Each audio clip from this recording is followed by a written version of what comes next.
உங்கள் ஆத்மார்த்த ஜோதிடர் நங்கநல்லூர் டாக்டர் பஞ்சநாதனின் அன்பு வணக்கங்கள், வாழ்த்துக்கள். எல்லாரும் நல்லா இருக்கீங்களா? எல்லாம் வல்ல அந்த இறைவனுடைய அனுக்கிரகத்தினாலே நீண்ட ஆயுள், நிறைந்த செல்வம், பூரண மனநிம்மதியோடு நீங்கள் வாழ்வாங்கு வாழணும். அதற்காக நான் அந்த சுவாமியை பிரார்த்தனை பண்ணிக்கிறேன். நீங்கள் நல்லா இருக்கணும்னு உங்களை ஆசீர்வாதம் பண்ணுறேன். நமது இன்றைய ராசி பலன்கள் நிகழ்ச்சியிலே இன்றைக்கி நம்ம பார்க்க போவது ஜூன் மாதம் 2ஆம் தேதி 2025ஆம் ஆண்டு பலன்களை பார்க்க போகிறோம். தமிழ் வருடத்தில் இது விசுவாவசு வருடம், வைகாசி மாதம் 19ஆம் நாள் திங்கட்கிழமை. இன்னைக்கு சந்திர பகவான் மகம் நட்சத்திரத்தில் பயணம் பண்ணிட்டு இருக்கார். எனதருமை மேஷராசி என்பர்களே, சந்திரனுடைய பயணம் எங்கே இருக்குது? நம்முடைய பூர்வ புண்ணிய ஸ்தானத்தின் மேலே இருக்குது. பூர்வ புண்ணியம் நல்லா இருந்ததுன்னா அவருக்கு வாழ்க்கை ரொம்ப நல்லா இருக்கும். சிலர் வாழ்க்கையில் ரொம்ப சந்தோஷமாக இருக்காங்க, சிலர் எவ்வளவு பாடுபட்டாலும் வாழ்க்கையில் வர முடியல. உட்கார்ந்து சாப்பிட்றவங்களுக்கு சிலருக்கு வசதி வருது, சிலருக்கு அந்த வசதி வரல. அப்படின்னா பூர்வ புண்ணியத்தை வள்ளுவர் சொல்லிட்டு போயிடுறார். அப்போ நம்முடைய பூர்வ புண்ணியம் நல்லா இருக்கணும்னா நம்ம என்ன பண்ணணும்? நம்ம இன்னைக்கு நிறைய தர்ம காரியம் செய்யணும். நம்ம செய்யக்கூடிய தர்மங்கள் நம்ம பூர்வ புண்ணியத்தினால் நமக்கு கிடைக்கக்கூடிய நல்ல பலனை உடனே பெற்றுக் கொடுக்கும். இன்றைக்கி நம்ம பிள்ளைகளுக்கு ஒரு பெரிய வளர்ச்சி வந்து சேரும். நம்ம தொழில் ரீதியாக பெரிய வளர்ச்சியை இன்றைக்கி பார்க்க போகிறோம். ஹையர் எஜுகேஷன் படிக்கக்கூடிய மாணவர்களுக்கு அற்புதமான முறையில் கல்வியில் உங்களுக்கு முன்னேற்றம் கிடைக்க போகிறது. சுக்கிர பகவான் ராசியில் வந்து உட்கார்ந்துருக்கார். மேஷராசிக்காரர்களுக்கு தேடி வரன் வரும். மேஷராசிக்காரர்கள் குடும்பத்தில் நம்ம கல்யாண செய்தி வரும். அது பெண்கள் வந்து உங்களுடைய சுய தொழில், ஒரு கலையை கற்றுக்கிறது, அந்த கலையில் டெவலப் பண்ணுறது எல்லாம் நீங்கள் ரொம்ப சிறப்பாக செயல்படுவீங்க. ரொம்ப நல்ல நாளாக பெண்களுக்கு இந்த நாள் அமைகிறது. ரிஷபராசி என்பர்களே, ரிஷபராசிக்காரர்களுக்கு மிகுந்த யோகத்தை தரக்கூடிய ஒரு அற்புதமான நாள். 4ஆம் இடத்துல சந்திரன் போறார், கேதுவுடைய சாரத்தில். கேதுவும் 4ஆம் இடத்துல இருக்கார். அப்போ இந்த காலகட்டத்தில் என்ன பண்ணணும்? நீங்கள் படிப்பில் மாணவர்கள் நல்லா கான்சென்ட்ரேட் பண்ணணும். பர்டிகுலராக 10th +1 +2 படிக்கிறீங்க அப்படின்னா படிப்பில் அதிக கவனம் செலுத்துங்க. வியாபாரம் உங்களுக்கு திருப்திகரமாக இருக்கும். ரிஷபராசிக்காரர்களுக்கு அதில் சந்தேகம் இல்லை. தனப்பிராப்தி ரொம்ப நல்லா இருக்கும். ஆனால் புதுசாக ஒரு வீடு வாங்கணும் அப்படின்னு நினைக்கக்கூடியவங்க அந்த வீட்டுடைய டாக்குமெண்ட்ஸை வெரிஃபை பண்ணாமல், அந்த நிலத்தை பற்றி செய்தி தெரியாமல், லீகல் ஒப்பீனியன் பார்க்காம இன்றைக்கி வீடு வாங்க வேண்டாம். ரிஷபராசிக்காரர்கள் அம்மாவுடைய உடல் நலத்தில் அதிக அக்கறை எடுத்துக்கணும். அதேமாதிரி உங்கள் ஹெல்த்தையும் கொஞ்சம் பார்த்துக்கணும். தனவரவு வருவதனால் இது நல்ல நாள். எனதருமை மிதுனராசி அன்பர்களே, மிதுனராசிக்காரங்களுக்கு இன்னைக்கு தைரியஸ்தானத்தில் சந்திர பகவான் போறார். கேது பகவான் அங்கே உட்கார்ந்து இருக்கார். மனோ தைரியம் அதிகரிக்கும். கேது 3ஆம் இடத்துல இருந்தால் பெரிய யோகம் மனிதர்களுக்கு. எல்லா காரியங்களையும் வெற்றி கிடைக்கும். நேற்று வரைக்கும் அக்கம் பக்கத்து வீடுகளுக்கு உங்களுக்கும் இடையில ஒத்து வராமல் இருந்தால் இப்போ நல்ல அண்டர்ஸ்டாண்டிங் வரும். குடும்பத்தில் ஒரு அந்யோன்யம் அதிகரிக்கும்.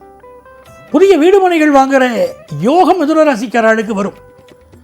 ஒரு இன்டர்வியூ அட்டெண்ட் பண்ணிட்டீங்கன்னா அந்த ஜாப் கிடைக்கும். தாம்பத்திய வாழ்க்கையில் யாருக்கெல்லாம் ப்ராப்ளம் இருக்கோ அந்த ப்ராப்ளம் இப்போ சால்வ் ஆகும். பயணங்கள் வெற்றிகரமாக அமையும்.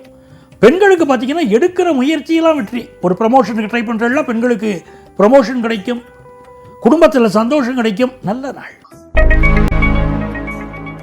கடகராசி அன்பர்களே, கடகராசிக்காரர்களுக்கு இந்த நாள் ஒரு யோகமான நாளாக இருக்க போகிறது.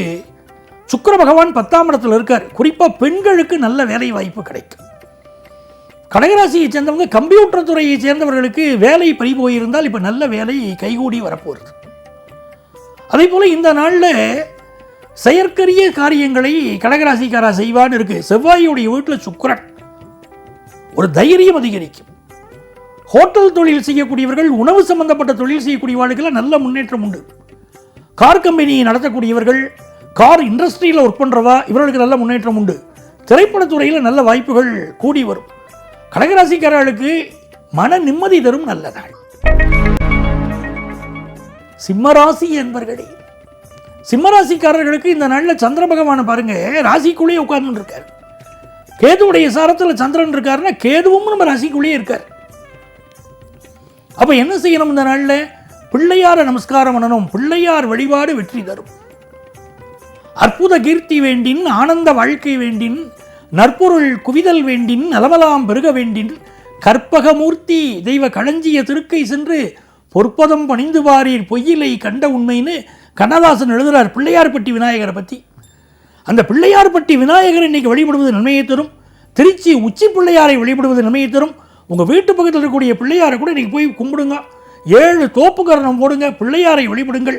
எல்லா காரியங்களிலும் சிம்மராசிக்காரர்களுக்கு வெற்றிகள் வரும். நல்ல நாளாக இருக்கும். ஃபாரின் ஆப்பர்ச்சுனிட்டி கிடைக்கும். உங்களுடைய தொழில் முயற்சிகளில் வெற்றி கிடைக்கும். பெண்களை பொறுத்த வரைக்கும் இந்த நாள் ரொம்ப பாக்கியமான நாளாக இருக்கும். கல்யாண செய்தி கூடி வரும். கன்னிராசி என்பர்களே, கன்னிராசிக்காரங்களுக்கு சந்திர பகவானை பார்க்கும்போது இன்னைக்கு 12ஆம் இடத்துல சந்திர பகவான் இருக்கார். கேதுவும் உட்கார்ந்து இருக்கார்.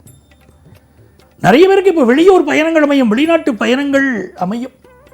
எந்த வம்பு வழக்கிலும் இப்போ ஈடுபடக்கூடாது. ரோட்டில் போயிட்டு இருக்கோம், யாரோ 2 பேர் சண்டை போட்டு இருக்காங்க, தேவையில்லாமல் அந்த விஷயத்தில் போய் ஈடுபடக்கூடாது. 3ஆம் நபர்களை குடும்ப விஷயத்தில் அனுமதிக்கக்கூடாது. ரொம்ப கவனமாக இருக்கணும். புருஷன் முன்னாடி கடையில் ஒரு பிரச்சனை, 3ஆம் நபர்கிட்ட போய் அது பேசக்கூடாது. அப்படி கவனமாக இருந்து கொள்ள வேண்டியது கன்னிராசிக்காரங்களுக்கு அவசியம். பிஸ்னஸை பொறுத்த வரைக்கும் புதிய ஆர்டர் ஒன்று வரப்போகிறது. படிக்கிற மாணவர்களுக்கு அடுத்து என்ன கோர்ஸ் படிக்கலாம் அப்படின்னு ஒரு தெளிவு இன்னைக்கு கிடைக்க போகிறது. நல்ல நாள் இந்த நாள். துலாம் ராசி அன்பர்களே, துலாம் ராசிக்காரர்களுக்கு மிக மிக சிறந்த நல்ல நாளாக இந்த நாள் இருக்க போகிறது. ஏன்னா உங்களுக்கு லாபத்தில் சந்திரன் போயின்னு இருக்கார், கேதுவும் லாபத்தில் இருக்கார். அப்போ இந்த நாளில் நரசிம்மர் வழிபாடு செய்யணும். நரசிம்மர் வழிபாடு எல்லையில்லாத வெற்றிகளை தரக்கூடியது. இரண்யகசிபு என்ற மன்னன் இருந்தான் இல்லையா, அந்த மன்னனுடைய கர்வத்தை அடைக்குவதற்காகத்தான் நரசிம்ம அவதாரமே எடுத்தார். பெருமாள் அவதாரத்தில் அது 4வது அவதாரம். இன்னைக்கு நரசிம்மர் வழிபாடு செய்யுங்க. துளாராசிக்காரர்களுக்கு கல்வி பெருகும், செல்வம் பெருகும், தொழில் வளர்ச்சி பெருகும், பெண்களுக்கு குடும்ப வாழ்க்கை சந்தோஷத்தை தரும். நல்ல நாள் இந்த நாள். எனதருமை விருச்சிக ராசி என்பர்களே, விருச்சிக ராசிக்காரர்களுக்கு 10ஆம் இடத்துல சந்திரன் கேதுவும் உட்கார்ந்து இருக்கார். ஒரு புதுசாக ஜாப் தேடக்கூடியவர்களுக்கு நல்ல ஜாப் கிடைக்கும். சில பேர் பார்க்குற ஜாப்லேருந்து இன்றைக்கி விஆர்எஸ் வாங்கிட்டு வேறு ஜாப் ட்ரை பண்ணுவாங்க, அமையும். அதே போல் குரு பகவான் 8ஆம் இடத்துல இருக்காரா, 8ஆம் இடத்துல குரு பகவான் இருக்கும்போது யார்ட்டையும் கொடுக்கல் வாங்கல் வச்சுக்க வேண்டாம். பக்கத்து வீட்டுக்காரங்க வந்து இப்போ தான் நகையை கேட்பாங்க. ஒரு கல்யாணத்துக்கு நாங்கள் போக வேண்டியிருக்கு, ஃபங்க்ஷனுக்கு போக வேண்டியிருக்கு, உங்கள் நகையை கொஞ்சம் இரவல் கொடுங்க அப்படின்னு இப்போ கேட்பாங்க. கொடுத்தீங்கன்னா திரும்ப வராது, அதில் கவனமாக இருந்துக்கிடணும். இந்த நாள் கணவன் மனைவி உறவு நன்றாக இருக்கும். உங்களுடைய தனப்பிராப்தி நன்றாக இருக்கும். வியாபாரம் செழிக்கும். பிஸ்னஸ் பண்ணுறவங்களுக்கு யோகமான நாளாக இருக்குது. பெண்களை பொறுத்த வரைக்கும் நல்ல வேலை வாய்ப்பு கிடைக்கக்கூடிய ஒரு நாள். மாணவர்களுக்கு ஹையர் எஜுகேஷன் வாய்ப்புகள் கைகூடி வரக்கூடிய நாள். தனுசு ராசி என்பர்களே, தனுசு ராசிக்காரர்களுக்கு பாக்கியஸ்தானத்துக்கு சந்திர பகவான் வந்துட்டார். இப்போ மூதாதையர் சொத்துக்கள் சம்பந்தமாக ஒரு பிரச்சனை இருந்துட்டு இருக்கும். பூர்வீக சொத்து கிடைக்கிறது ஒரு பிரச்சனை இருக்கும். நிறைய பேருக்கு இன்னைக்கு ஆன்மீகத்தில் நாட்டம் இருக்கும். கோயில் குளங்களுக்கு சென்று வருவீங்க, நண்பர்களோடு சேர்ந்து டூர் போகிறது அதெல்லாம் இருக்கும். கோயில் குளங்களாக சென்று வருவீங்க. ஆன்மீக பாதையில் ஈடுபடக்கூடியவர்களுக்கு நல்ல முன்னேற்றம் உண்டு. இந்த நாளை பொறுத்த வரைக்கும் வியாபாரம் உங்களுக்கு மிக திருப்திகரமாக இருக்கும், சந்தேகம் இல்லை. உங்களுக்கு தேவையான உதவிகள் அதில் கிடைக்கும். பெண்களுக்கு வந்து இல்லத்தை அழகுபடுத்துவீங்க. வேலை பார்க்குற ஆஃபீஸில் உங்கள் மதிப்பு மரியாதை உயரும். எல்லாமே நல்லா இருக்குது. தனுசு ராசிக்காரங்களுக்கு நல்ல நாள். மகர ராசி என்பர்களே, மகர ராசிக்காரங்களுக்கு புதன் பகவான் 5ஆம் இடத்துல உட்கார்ந்து அனுகூலம் பண்ணுறார். நீ பண்ணுற பிஸ்னஸுக்கு நான் உதவி பண்ணுறேன், உன் பிஸ்னஸ் செழிச்சுன்னு வரும் அப்படின்னு கூட ஆசீர்வாதம் பண்ணுறார். பக்கத்தில் உள்ள பெருமாளை போய் கும்பிடணும். பெருமாள் வழிபாடு உங்களுக்கு பிஸ்னஸில் பெரிய வெற்றியை கொடுக்கும். அதே படிக்கக்கூடிய மாணவர்கள் இருக்காங்க பாருங்க, அந்த மாணவர்களுக்கு கல்வியில் நல்ல வல்லமை வரணும்னா ஹயக்ரீவர் வழிபாடு செய்யணும். ஞானானந்தமயம் தேவம் நிர்மலம் ஸ்படிகாக்கிருதம் ஆதாரம் சர்வ வித்யானாம் ஹயக்ரீவம் உபாஸ்மகே. இந்த மந்திரத்தை இன்னைக்கு 108 முறை சொன்னால் கல்வி ரொம்ப நல்லா இருக்கும். இந்த நாளை பொறுத்த வரைக்கும் வெளியூர் பயணங்களை அவாய்ட் பண்ணலாம். வண்டி வாகனங்களில் கவனமாக போயிட்டு வரணும். அம்மாவுடைய உடல் நலத்தை பார்த்துக்கணும். உங்கள் உடல் நலத்தையும் கொஞ்சம் பார்த்துக்கணும். எனதருமை கும்பராசி என்பர்களே, கும்பராசிக்காரங்களுக்கு 7ஆம் இடத்தில் சந்திர பகவான் போயிட்டு இருக்கார். சந்தோஷம் மிகுந்திருக்கும். திடீர்னு ஃபாரின் ஆப்பர்ச்சுனிட்டி வந்து சேரும். நாகதோஷம் சிலருக்கு இருக்கும். ஜாதகத்தில் நாகதோஷம் இருக்கும். ராசியில் ராகு 7ல் கேதுன்னு இப்போ உங்களுக்கு இருக்கா, திருமண பொருத்தம் பார்க்கிற போது மிக கவனமாக பார்க்கணும். சொந்த ஜாதகத்தில் நாகதோஷம் இருக்க வச்சுக்கோங்களேன், ராசியில் ராகு 7ல் கேது இருந்து அதே மாதிரி உள்ள மணமகனை தான் கல்யாணம் பண்ணணும். அப்படின்னா தான் வாழ்க்கை சிறப்பாக இருக்கும். இந்த நாள் தொழில் ரீதியாக ஒரு பெரிய வெற்றி உண்டு. எதிர்பார்க்கிற பணவரவு வந்து சேரும். ஆனந்தமான லைஃப் இருக்கு. காதலில் வெற்றி கிடைக்கிறது, குடும்பத்தில் சந்தோஷம் நல்லா அமையிறது.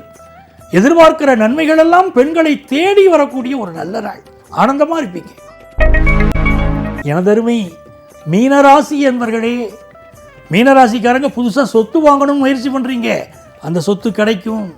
பூர்வீக சொத்து சம்பந்தமாக பங்காளிகள் பிரச்சனை இருக்கு, அந்த பிரச்சனை தீர்வதற்கு நீங்கள் முயற்சி எடுக்கலாம், பிரச்சனை நீங்கும். குலதெய்வத்துடைய அனுக்கிரகம் இன்னைக்கு கிடைக்கிறது. இன்னைக்கு முருகப்பெருமானை வழிபடலாம், நன்மைகள் பெருகும். இந்த நாள் ஒரு அதிர்ஷ்டகரமான நாளாக உங்களுக்கு இருக்கு. இந்த நாளில் 6ஆம் இடத்தில் சந்திரன் போகிறார். புதிய வேலை தேடுறவாளுக்கு வேலை கிடைக்கும். ஏற்கனவே வேலை பார்க்குற இடத்துல சிலருக்கு வேலை மாற்றமும் வந்து சேரும். நிறைந்த நன்மைகள் வரக்கூடிய நல்ல நாள். சிந்தித்து செயல்படுவீங்க. எல்லா காரியங்களிலும் நீங்கள் வெற்றி பெற போகிறீங்க. பிஸ்னஸ் உங்களுக்கு சாதகமாக அமையும். அன்பர்களே, நாளைய பதிவில் உங்களை சந்திக்கும் வரை உங்களிடமிருந்து அன்பு வணக்கம் கூறி விடைபெறுபவர் உங்கள் ஆத்மார்த்த ஜோதிடர் நங்கநல்லூர் டாக்டர் பஞ்சநாதன். இந்த நாள் இனிய நாளாக அமையட்டும்.